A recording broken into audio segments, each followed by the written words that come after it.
Alright, so the very first thing is to create an account. So if this is your first time, you're going to click not yet registered, and it is going to ask you to submit this register for it. So I'm going to put some values here.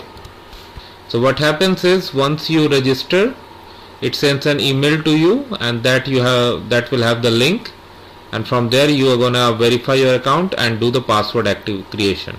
Okay, so I have logged in.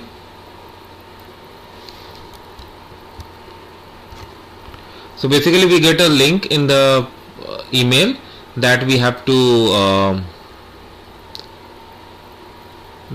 click, and we come here, and then from here we can